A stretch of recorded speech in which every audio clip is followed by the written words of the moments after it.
할렐루야. 예수 그리스도의 은혜와 평강이 우리 지상 가족들이 함께하기를 주의 이름으로 축복합니다. 인간에게 있어서 이 고귀한 액체가 있단다면 그것은 땀, 눈물 그리고 피일 것입니다. 모든 인간의 위대한 시련은 거의 이 고귀한 액체가 뿌려지는 현장에서 이루어집니다.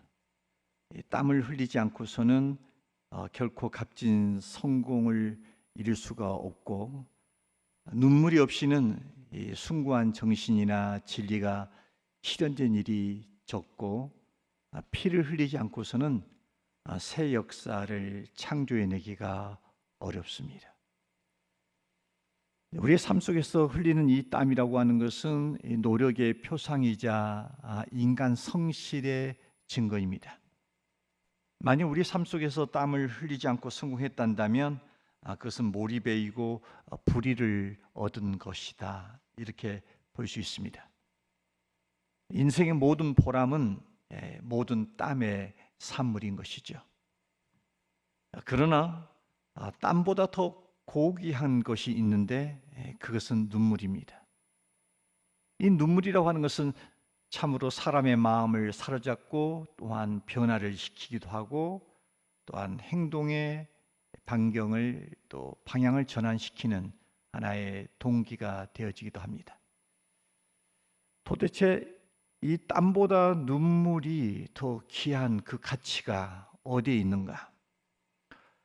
과학적으로 이 눈물을 그렇게 실험해 봤더니, 눈물을 분석해 보니 눈물에는 물이 90%, 그리고 소금이 7%, 단백질이 2%, 점액소가 1%를 이루고 있다, 이런 결과를 냈습니다. 그리고 백화점 사전에 보니까 여성이 남성보다, 그리고 젊은이가 노인보다 눈물의 이 분비량이 더 많고요. 이 여성의 이 누선, 다시 말하면 이 눈물샘은 남자 것보다 좀 더 커서 눈물을 더 많이 자주 흘리기도 하고, 생후 3, 4개월까지의 이 신생아는 울어도 눈물이 나오지 않는다, 이런 과학적인 결과가 나와 있습니다.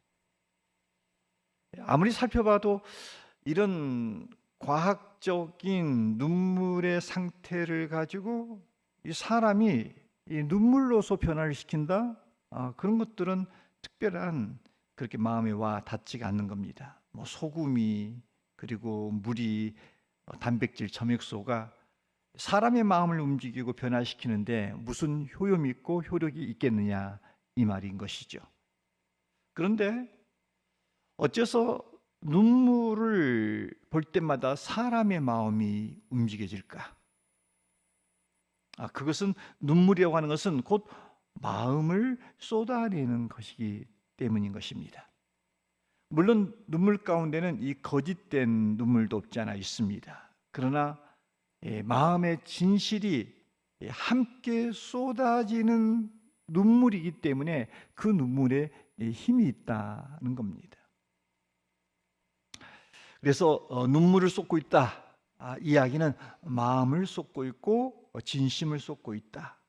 그래서 상대방의 마음이 움직이고 감동이 되는 것입니다. 많은 사람들이 이 눈물에 약합니다. 특별히 여성들의 눈물에 남성들이 약합니다. 그런데 놀라운 것은 이 눈물에 인간만 약한 게 아니라 하나님도 눈물에 약합니다. 이사야서 38장에 보면 하나님께서 아마도 이 현대적인 질병으로 말하면 이 피부암에 걸렸을 법한 이 히스기야 왕에게 이제 내가 죽는다, 집안을 정리하라, 이런 메시지를 듣게 되집니다. 그러자 히스기야 왕이 하나님의 말씀 앞에서 벽을 향해서 얼굴을 돌리고 통곡하며 하나님 앞에 기도하자 하나님께서 마음을 돌이켜서 그에게 15년을 더 살게 해줬다 하는 기록이 나와 있습니다. 그 부분이 이사야서 38장 5절에 나와 있죠. 우리 한번 확인해 볼까요? 읽습니다. 시작. 내 조상 다윗의 하나님 여호와께서 이같이 말씀하시기를 내가 내 기도를 들었고 내 눈물을 보았노라. 내가 내 수완에 15년을 더하고. 여기 보니까 하나님께서 히스기야 왕의 뭘 들었다고요? 기도를. 그리고 무엇을 보았다고요? 눈물. 하나님이 우리의 기도만 듣고 있는 게 아니라 눈물도 보고 있다는 겁니다. 그래서 하나님께서 히스기야 왕의 기도는 들으셨고 눈물을 보고서는 마음을 돌이키셨던 겁니다. 당신의 계획과 생각을 바꾸실 정도로 하나님은 한 사람의 진실한 참회의 기도에 약하신다, 이런 겁니다. 현대인의 비극이 있다 한다면 현대인들은 눈물이 거의 사라져가고 있습니다.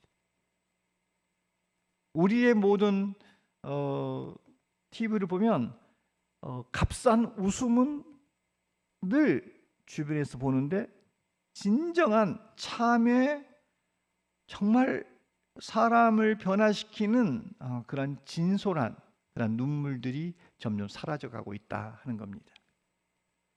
그런데 우리 그리스도인에게는 인생을 밝고 환하고 기쁘게 살아야 되지만 때로는 목적에 의한 또는 철학적인 눈물이 우리에게 필요합니다.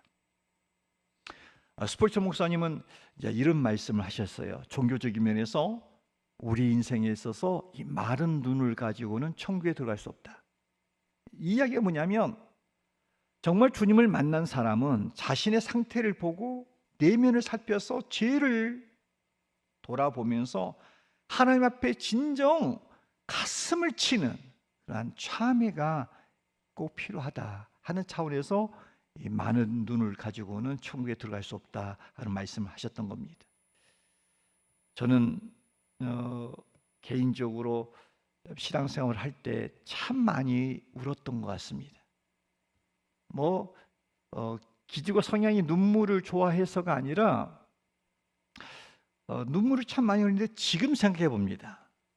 지금 제가 예수를 믿은 지 한 반세기 정도를 예수를 믿었던 것 같아요.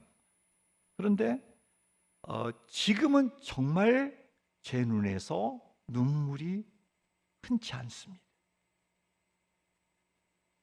여러분은 어떻습니까? 여러분은 주 안에서 하나님을 믿어가면서 주 앞에서 언제 마음을 다하여 때로는 간곡함과 간절함 때문에 애절함 때문에 눈물을 흘리고 기도를 해보고 하나님 앞에 가까이 나와본 적은 어느 때입니까? 옛날에는 우리 어른들과 함께 이런 새벽 예배를 드리거나 철야 기도를 할 때, 그 철야 기도라는 것은 밤 10시 시작해서 다음날 새벽 예배 끝나는 새벽 한 이른 아침 5시, 6시까지 예배를 올철야라고 그러는데 그런 예배를 일주일에 한 번 정도는 드립니다. 그러면 그때에 들려오는 기도 소리는 눈물의 날 장이었어요. 그래서 옛날에 예수 믿지 않는 사람들이 뭐라고 말하냐면 교회는 무슨 상갓집이냐, 왜 그렇게 울고 있냐, 그런 말을 들을 만큼 옛날에는 여러 가지 눈물의 형태가 있었던 거죠. 오늘날에는 참 이 눈물이 인색하고 박하고 잘 눈물이 나오지 않는 거죠. 물론 우리가 그렇다고 해서 눈물을 우리가 흘리기 위해서 애쓸 필요는 없습니다. 그러나 우리가 경험적으로 아는 것은 눈물은 어느 때 오냐면 우리 심령 속에 하나님의 은혜가 아주 크게 느껴졌을 때, 그리고 예수 그리스도의 사랑에 너무나 감격했을 때, 그래서 성령의 감화가 올 때 우리 안에 울컥울컥 내 자신을 보고 현재적인 문제 앞에서 주 앞에 간절함과 애절함으로 이렇게 뜨거운 눈물이 우리 안에 솟구치는 것을 경험하게 됩니다. 그리스도인에게는 이런 눈물이 필요하다고 했는데 예수님의 생애를 우리가 회고해 보면 예수님의 행하신 일들 가운데 우리의 심장을 뛰게 만드는 흥분된 사건들이 참 많습니다. 그런데 인간적인 면에서 참으로 우리에게 감동을 주는 사건이 하나 있는데, 그 사실이 있는데, 그게 뭐냐면 예수님께서 우셨다는 겁니다. 성경에 보면 예수님께서 세상을 사는 동안에 웃으셨다, 이런 기록이 한 구절도 없어요. 그렇다고 해서 예수님 맨날 염세주의로 우중충충하게 그렇게 곡하면서 인생 살았다, 그건 아닙니다만 기록상에는 없어요. 그런데 예수님이 우셨다는 말이 3번 다 기록되어 있습니다. 그런데 이 3번의 예수님의 울음은 참 우리 그리스도인들이 주님의 눈에 눈물이 있는 고인 곳에 우리의 눈물이 쏟아져야 될 영역이라는 거죠. 그렇다면 예수님의 3번의 울음을 오늘 이 시간에 살펴보면서 우리가 참으로 신앙생활을 통해서 이런 영역에서 눈물이 필요하겠다 하는 것을 생각해 보려고 합니다. 그 첫 번째, 예수님의 눈물은 참으로 인간의 사랑의 눈물을 흘리셨던 겁니다. 이 말씀이 요한복음 11장 33절에서 35절에 나와 있죠. 함께 읽습니다. 시작. 예수께서 그가 우는 것과 또 함께 온 유대인들이 우는 것을 보시고 심령의 비통이 여기시고 불쌍히 여기사 이르시되 그를 어디 두었느냐 이르되 주여 와서 보옵소서 하니 예수께서 눈물을 흘리시더라. 이 장면은 예수님과 참 친구 관계에 있었던 나사로가 죽은 겁니다. 나사로가 죽었을 때 예수님이 우셨다라고 했을 때 눈물을 흘리셨다라고 하는 단어가 보면은 다크루라고 하는 단어를 쓰고 있어요. 이 의미가 뭐냐면 소리 없이 흘리는 눈물. 소리 없이, 갑자기 유행가가 생각나네. 여러분 뭔가를 기대하는 것 같은데 제가 부르진 않겠습니다. 제가 그분의 노래를 참 좋아하는데 소리 없이 흘리는 그 눈물이 바로 예수님이 나사로 앞에서 흘리는 눈물이었어요.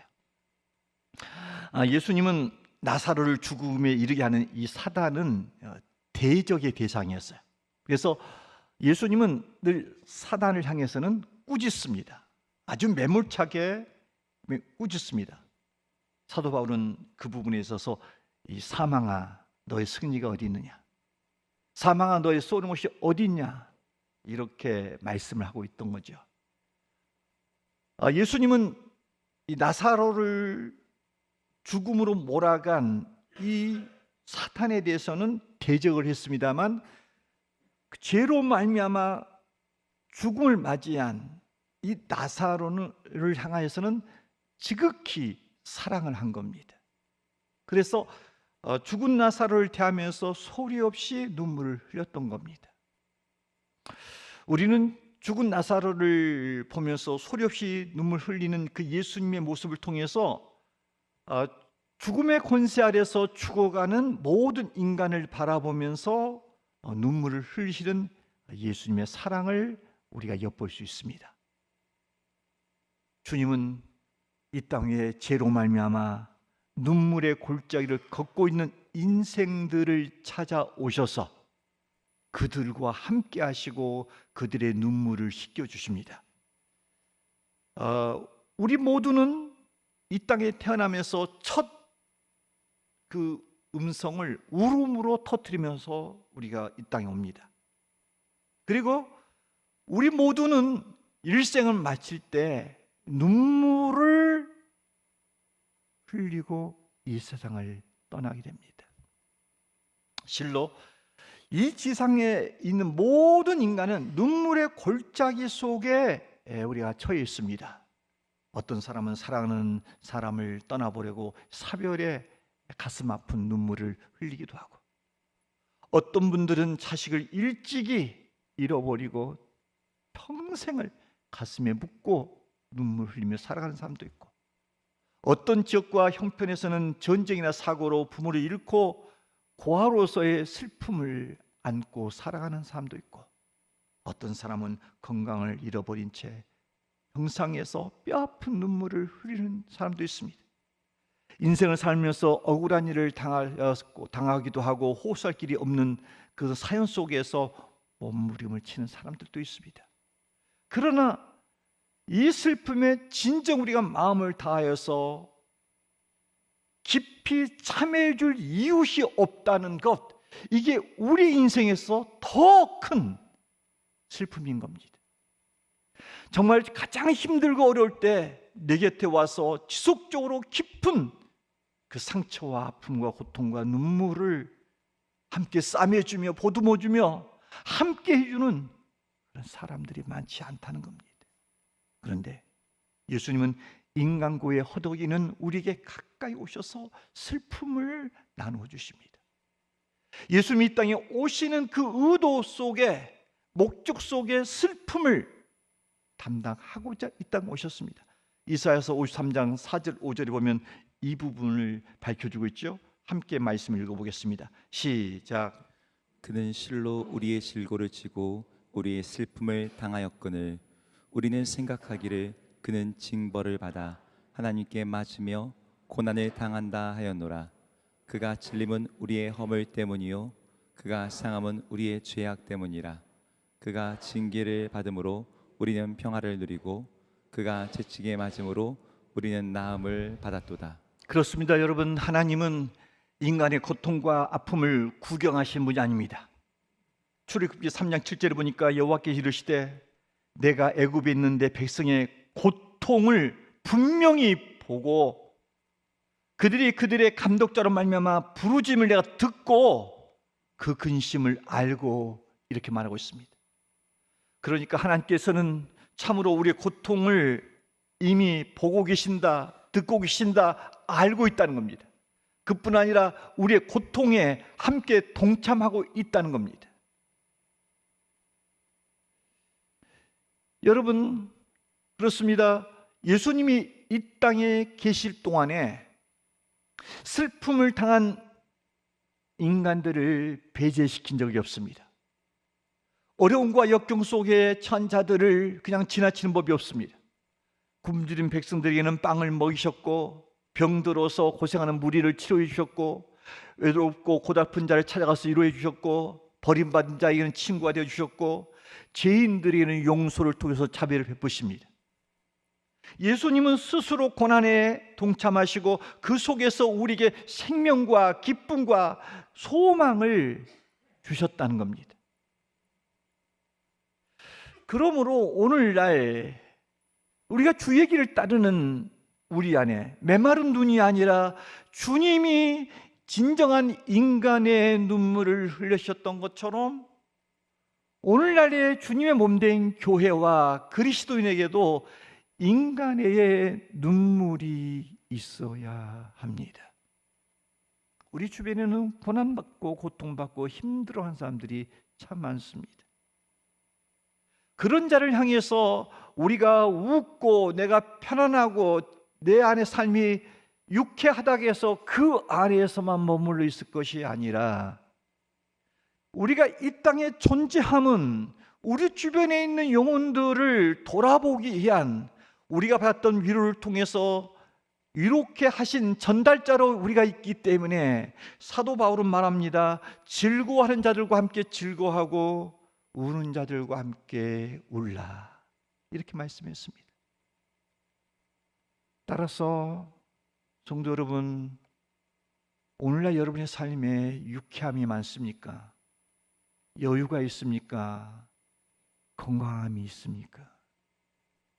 여러분, 그것을 가지고 하나님의 나라, 주님이 우리에게 부여하신 우리 주변의 영혼들을 찾아가 힘들고 어려운 형편인 자들을 돌아보고 그들과 슬픔을 나눠주고 고통받는 자들을 위로하여 예수 그리스도의 눈물, 인간의 눈물이 우리의 가슴에, 우리의 눈에 머물러 있기를 주의 이름으로 축원합니다.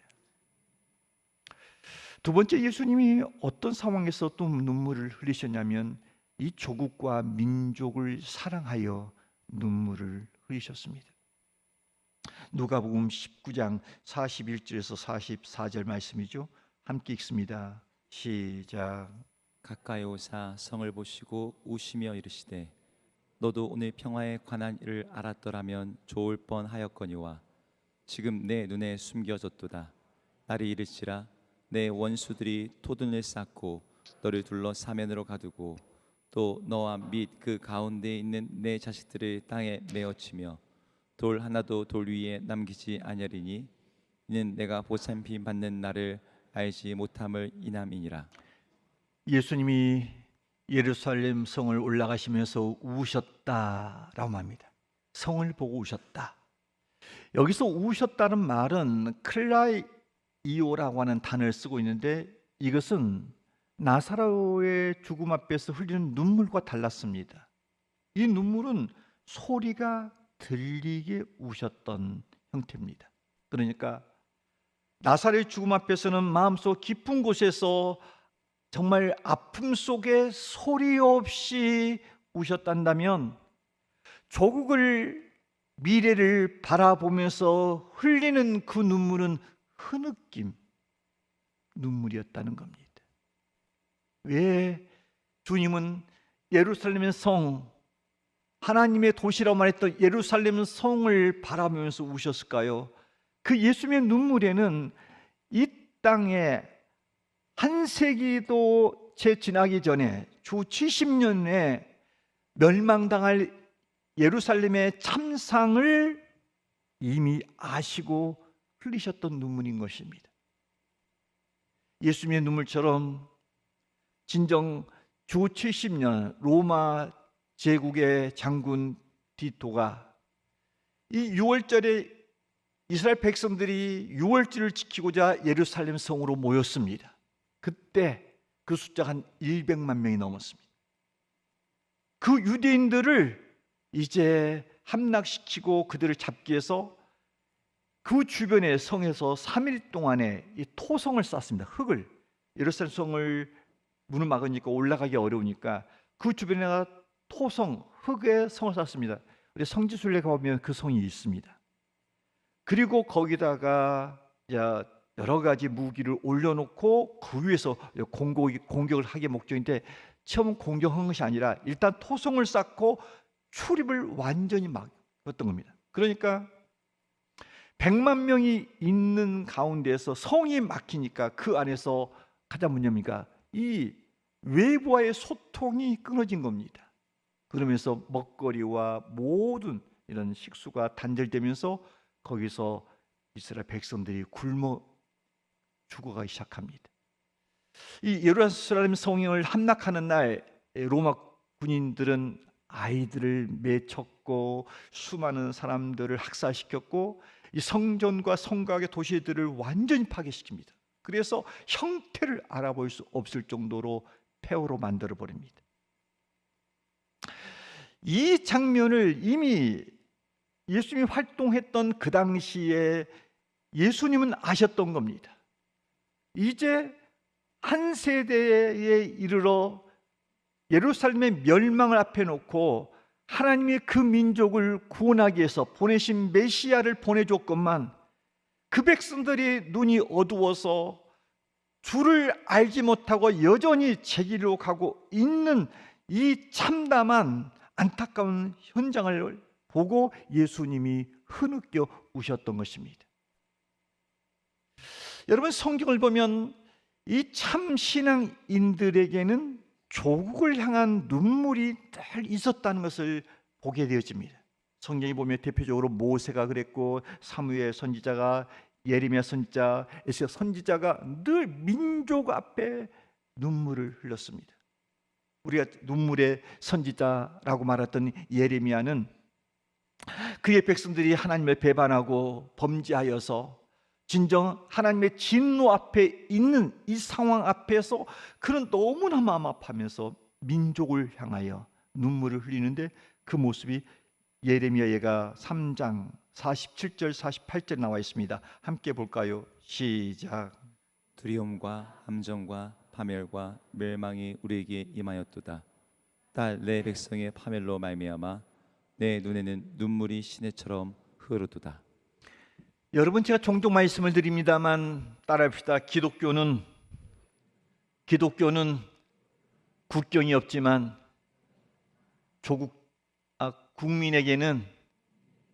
국민에게는 조국이 있다. 여러분, 그렇습니다. 기독교는 국경이 없습니다. 세계를 향하여 계속적으로 나갑니다. 그러나 믿는 국민으로서 그리스도인에게는 반드시 조국이 있어야 합니다. 따라서 참된 그리스도인은 정말 조국을 생각하고 자기 민족을 사랑하는 애국심이 있어야 됩니다. 그런 부분에 있어서 우리는 내 나라와 이 민족을 향한 구국적인 눈물이 늘 있어야 됩니다.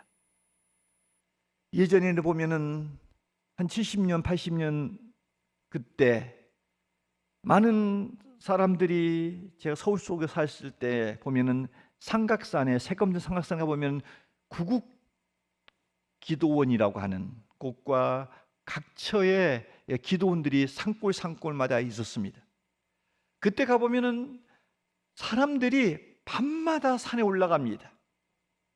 그런데 거기서 뭘 하냐면 자기의 일시적이고 현세적인 문제를 가지고 기도도 하지만 늘 강조되는 바가 뭐냐면 민족을 놓고 기도해야 된다, 애국을 위해서 기도해야 된다라고 하는 눈물의 기도를 늘 강조했던 거예요.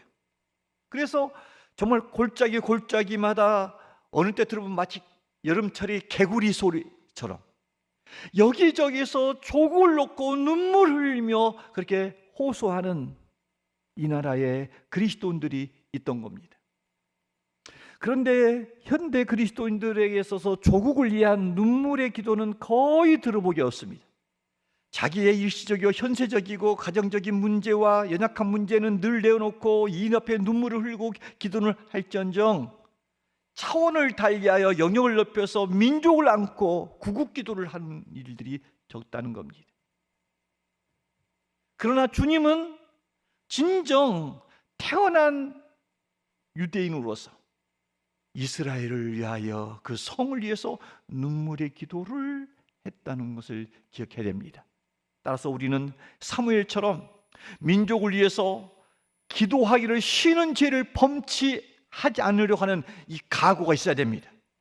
존 낙수처럼 하나님이여 내 민족 스코틀랜드를 주시옵소서, 그렇지 않으면 이 생명을 거두어가달라고 했는 민족 보고마를 위해서 기도했던 존 낙수의 기도 같은 그러한 기도가 절실히 요구될 때입니다.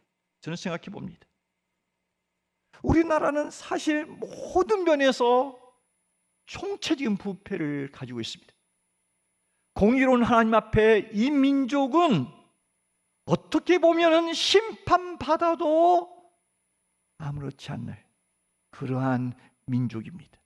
그러나 이 나라가 지금까지 망하지 않고 여기까지 올 수 있었던 것은 누군가 내 조국을 붙들고 눈물로 기도하고 있기 때문이라고 저는 믿습니다.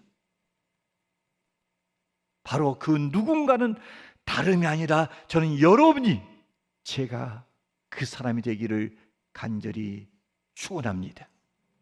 우리에게는 주님이 흘리셨던 조국을 향하여서 흘리는 눈물이 있어야 됩니다. 또 하나 주님이 흘리셨던 세 번째 눈물은 뭐냐면 전 세계 인류 구원을 위한 눈물이었던 겁니다. 오늘 본문이 그 말씀을 하고 있죠. 본 말씀 한번 읽어볼까요? 시작. 그는 육체에 계실 때 자기를 죽음에서 능히 구원하실 이에게 심한 통곡과 눈물로 간구와 소원을 올렸고 그의 경건하심으로 말미암아 들으심을 얻었느니라. 이 말씀은 죄로 말미암아 멸망할 인류를 향한 예수님의 영적인 통곡입니다. 예수님은 겟세마네 동산에서 밤깊도록 홀로 눈물 흘리시면서 아버지여 이 잔을 내게서 옮기시옵소서, 그러나 내 원대로 마옵시고 아버지의 원대로 하옵소서라고 눈물의 기도를 드렸습니다. 겟세마네에서 흘리는 그 눈물을 크라죠, 라고 말하는데 그 눈물은 다른 눈물과 달리 고함치며 우셨다 하는 눈물입니다. 나사렛의 죽음 앞에서는 아픔 속에 소리 없이 우셨고, 조국의 멸망 앞에서는 흐느끼게 우셨지만, 인류의 대속적인 구원의 역사 앞에서는 땀방울이 핏방울이 될 정도로 애절하게 고함치며 우셨던 것입니다. 그러니까 예수님의 눈물은 구원하고자 하는 갈망에서 나온 뜨거운 눈물이었던 겁니다. 여러분, 우리가 수년 전에 멜 깁스의 더 패션 오브 크라이스트라고 하는 영화를 우리는 본 적이 있습니다. 거기에 보면 예수님이 십자가에서 돌아가시는 장면이 나옵니다. 그때 어떤 것을 우리는 목격해야 하면, 예수님이 십자가 못 박혀서 다 이루었다 라고 말씀하실 때 하늘에서 떨어지는 눈물 한 방울을 보게 됩니다.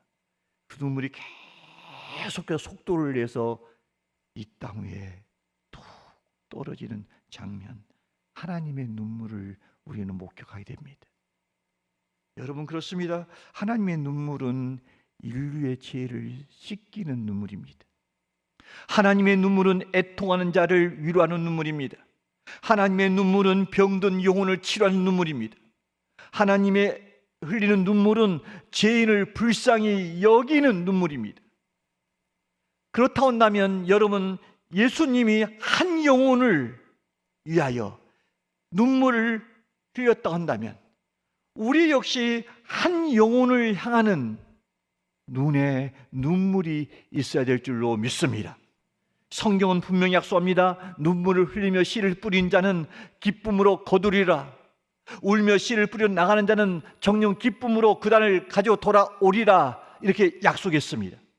맞습니다, 여러분. 우리가 눈물 흘려 씨를 뿌리면 반드시 기쁨의 단을 거둘 줄로 믿습니다. 여러분, 영혼을 구원하는 전도는 한 생명을 잉태하여 출산한 것과 같습니다. 그리고 출산한 후에 그 자녀를 양육하는 것과 같습니다. 여러분, 돌아봅시다. 우리가 가정에서 결혼하여서 한 아이를 출산할 때 그 어머니의 얼굴에는 땀이 송글송글 맺혀 있습니다. 아이를 출산할 때 어머니의 몸에서 피가 흘러나옵니다. 그리고는 감격의 눈물을 흘립니다. 여러분, 생각해 봅시다. 한 생명을 이 땅에 출산시키는데 그런 눈물과 땀과 피가 요구되듯이 한 영혼을 구원하는 일에도 동일하게 땀과 눈물과 피의 대가가 필요합니다. 그런데 우리가 한 생명을 구원하기 위해서 언제 땀과 눈물과 피를 흘려 봤습니까? 대학생 사역을 해왔던 CCC 총재 김중구 목사님의 간증입니다. CCC에서는 원당 금식이라고 매년마다 1, 2, 3일 날 금식을 하게 됩니다. 우리 김중구 목사님께서 말씀을 전하고 난 다음에 짝기도를 시켰습니다. 둘씩 짝을 지으십시오. 그리고는 3일 동안 계속 그 사람의 영혼을 놓고 기도하십시오 라고 과제를 줬습니다. 그리고 짝기도를 시켜놓고 이제는 기도를 하도록 해놓고 목사님은 기도하는 학생들을 돕고자 기도하는 현장으로 내려가서 이렇게 다니다 보니까 한 학생이 간절하게 이렇게 기도를 하는 겁니다. 하나님, 내 영혼을 거두어 가시더라도, 내 생명을 취해 가시더라도 내 짝을 꼭 구원하여 주옵소서. 예수님을 꼭 믿게 하옵소서. 그렇게 눈물을 흘리는 겁니다. 사흘째 되는 날 이 학생이 김 목사님을 찾아와서 웅웅 우는 겁니다. 다름이 아니라 짝기도를 했던 이 친구가 분위기가 너무나 자기가 맞지 않다. 어색하다, 딱딱하다 이렇게 말하면서 야, 더 이상 못 견디겠다. 나는 이제 갈련다라고 도망친다는 겁니다. 그러면서 목사님께 달려와서 자기의 기도가 부족하기에 목사님 오셔서 그 친구를 위해서 좀 기도를 해달라고 부탁하는 것이었습니다. 그리고 그 학생의 인도를 따라서 친구 앞에 가보니 그 친구가 그 학생이 그 친구를 붙잡고 이렇게 울면서 이야기를 하는 겁니다. 친구야, 내 생명을 대신해서 너를 구원해 달라고 기도했는데 네가 이렇게 가버리면 나는 어떻게 사니? 어떻게 사니? 라고 그렇게 말하는 겁니다. 그러자 떠나려고 했던 친구가 자기는 분위기가 그렇고 딱딱하고 어색하니까 그냥 편하게 가려고 했는데 자기가 가는 것이 그토록 남아있는 친구에게 문제가 된다 한다면 내가 어떻게 가겠니? 내가 남아있을게 라고 그 자리에서 남아있었고 결국 그 친구의 간절한 눈물의 기도로 그 짝이 예수를 영접하게 됐다 하는 간증을 제가 책에서 본 적이 있습니다. 여러분, 한 생명을 구원하는 일들은 결코 쉽지 않습니다. 저절로 되는 게 아닙니다. 우리가 어제부터 OST 축제 뜻밖의 환대 VIP를 초대해서 우리가 새로운 영혼을 안고 전도를 하고 있습니다. 셀 리더방에 보니까 뜻밖의 환대를 했던 그 셀 리더가 이렇게 글을 올렸더라고요. 뜻밖의 환대, 은혜로운 시간이었습니다. 한 영혼을 위해 기도와 섬김으로 행복한 시간을 가졌습니다. 한번 가볼게요 하며 오늘 참석했지만 열린문셀 모두가 기쁨으로 환대하며 서로 주님을 인격적으로 만났던 간증들이 돌아가며 자연스럽게 부담되지 않는 대화로 이어졌고 처음 나온 한 자매도 이런 자리가 너무 좋았다고 합니다. 친정 어머니께서 병세가 있으셔서 오늘 주일은 참석 못하지만 교회에 나오겠다고 약속하셨습니다. 세รุ่들도 너무 좋은 시간이었다며 그동안의 기도가 오늘의 기적을 보게 된 귀한 시간이었습니다. 교회 본당도 들어가 보고 좋은 마음으로 가셨습니다. 시간은 1시간 30분 정도 함께 했습니다. 기도해 주셔서 감사합니다. 이런 글들이 올라왔더라고요. 그리고 오늘 또 보니까는 또한 외부에서 또 초대되는 VIP를 향해서 함께 교제를 하는 것 같습니다. 여러분, 오늘 우리가 주의 눈물이 고인 곳에 우리의 눈과 눈물이 고이기를 원하는 시간, 지금이 어떤 시간을 생각하십니까? 지금은 우리가 울며 씨를 뿌릴 때가 지금이 아닌가 해봅니다. 한 영혼을 구원하는 일에 우리의 땀과 눈물과 피를 쏟아내는 그러한 시간이 아닌가 생각해 봅니다. 꼭 기억하셔야 됩니다. 이 뜻밖의 환대는 거의 7월 14일까지 계속되어집니다. 이 일 앞에 우리가 마치 불구경하듯이 그냥 지나가서는 안 될 겁니다. 누군가는 하고 우리는 안 해도 된다는 생각을 할 것이 아니라 지금이라도 하나님 말씀을 듣고 주님의 눈물을 내 안에서 눈물로 삼고 영혼을 향하여 기도하는 바가 있어야 될 줄로 믿습니다. 특별히 우리의 눈물은 먼저 우리 자신을 놓고 울어야 됩니다.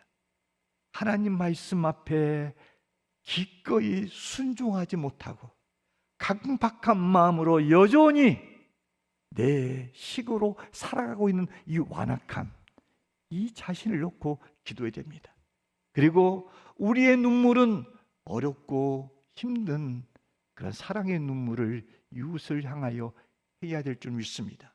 아울러 사랑하는 내 민족, 내 조국을 위해서, 민족 평화 통일을 위하여 진정 정치인들과 경제인들과 각계각층의 사람들을 위하여 진정 기도하고 구원받기 위하여 기도하셔야 될 줄로 믿습니다. 특별히 열방을 향하여 우리가 기도해야 될 줄로 믿습니다. 오늘 우리가 목회자 주일로 드렸습니다. 여러분들께서 꽃사지도 꽂아주고 꽃도 뭐 선물도 해주고 또 귀한 선물도 주신 것 같습니다. 너무 감사합니다. 그러나 영적 지도자에게 있어서 가장 귀한 선물이 있습니다. 그것은 여러분의 눈물로 섬겨주고 기도하는 것입니다. 목회자들이 하나님의 사람으로 초심을 잃지 않고 선한 목자로 살아갈 수 있도록 여러분 기도해 주시기를 부탁드립니다. 허물과 실수와 부족함이 크게 보이면 보일수록 여러분의 눈물의 기도가 필요합니다. 이게 목회자들 위한 최고의 선물이니 진정 여러분의 삶에 목회자를 향한 눈물이 있기를 소망합니다. 아무쪼록 주의 눈물이 고인 곳에 두 사람 가족들의 눈물이 고이는 은혜가 있기를 주의 이름으로 축원합니다.